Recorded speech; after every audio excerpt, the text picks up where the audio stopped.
Քաղաքացիական հասարակության ներկայացուցիչները լավատես չեն, թե Կարեն Կարապետյանի կառավարությունն արմատական փոփոխություններ կիրականացնի։ Այսօր Երևանում կազմակերպված քննարկմանը հասարակական կազմակերպությունների անդամները քննադատում էին նոր կառավարության ծրագիրը։ Գյումրու լրագրողների ասպարեզ ակումբի նախագահ Լևոն Բարսեղյանն առհասարակ համոզված է, այս իշխանության օրոք ով էլ լինի, ինչ ծրագիր էլ բերի, չի կարող արմատական բարեփոխումներ իրականացնել։ Ֆիզիկական կամ մաթեմատիկական ապացույցը կա, որտեղ այս համակարգի ծնունդ կառավարությունը չի կարող փոխել համակարգը։ Եվ դա վանդակի մեջի սկյուրիկի վազքի է նման, ինչքան էլ ջանքեր փորձեն ներդնել, ցույց տան ինչ-որ բան, ելույթներով, կոսմետիկայով փորձեն տպավորություն ստեղծել, թե ինչ-որ բան են փոխում, ոչ, Սերժ Սարգսյանի իշխանությունը զավթիչ է եւ մնում է զավթիչ։ Բարսեղյանը վստահ է, Կարապետյանը չի էլ փորձելու կոռուպցիայի կամ մենաշնորհների դեմն առնել, որ համակարգն էլ խանգարի նրան։ Նշանակվում են որպես վարչապետեր այնպիսի մարդիկ, որոնք ձեռքերը աջուցած չեն շպրտելու եւ շպրտելու են միայն հանձնարարված ուղղությամբ, ոչ Սարգսյանը, ոչ Աբրահամյանը, ոչ էլ Կարապետյանը արմատական փոփոխություն կոնե կոռուպցիայի կամ ընտրական կոռուպցիայի մասով անել չեն կարող, չեն ուզում, ուշադրություն դարձրեք կոռուպցիայի գլխին ծրագրի միջի, այնտեղ ընտրական կոռուպցիան ընդհանրապես չկա նշած։ Դրանից բխում է մնացած բոլոր չարիքները, անպատժելիությունն է, անօրեն մոնոպոլիաներն են, անիրավ հարստացումն է եւ այլն եւ այլն եւ այլն։ Գլոբալիզացիայի եւ տարածաշրջանային համագործակցության կենտրոնի ղեկավար Ստեփան Գրիգորյանը հիշեցրեց, Հայաստանն անդամակցում է ոչ թե եվրոպական, այլ եվրասիական միությանը, ուր ընդունված չէ հաշվի նստել հանրության հետ։ Ոչ թե ծրագրեր, ինչ որ բարեր գրել, նախադասություններ, քաղաքական կյանքի խնդիր շատ կոնկրետ, մեկ-երկու մենաշնորհ ջարդել, օրինակ շաքարավազ թույլ տալ, որ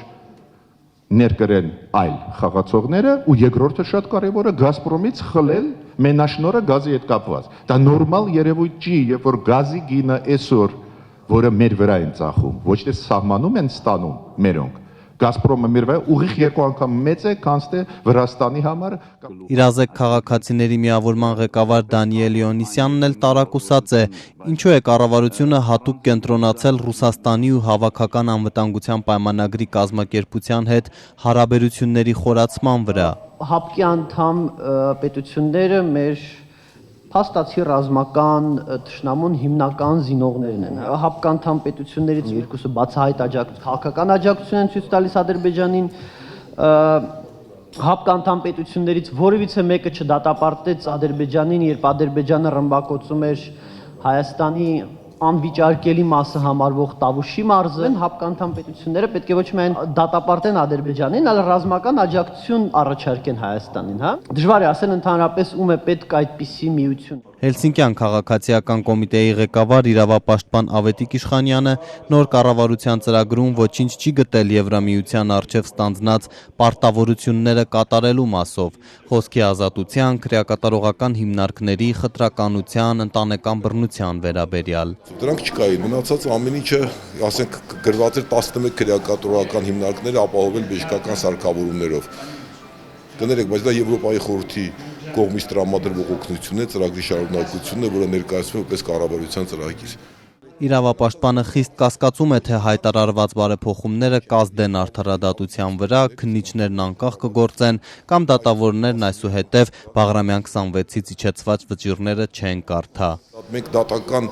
իշխանություն չունենք, մենք ունենք դատական համակարգ կախված լրիվ հանրապետության նախագահից։ Քանի դեռ իշխանությունը չի տարանջատված դատական իշխանությունը գործադիրից, երբևէ չհավատակ, որ Հայաստանում կնի ժողովրդավարություն եւ մարդու իրանքները պաշտպանված կլինեն։ Հաջորդ շաբաթ էլ քաղաքասարակության ներկայացուցիչները քննարկելու են ծրագրի տնտեսական բաղադրիչը։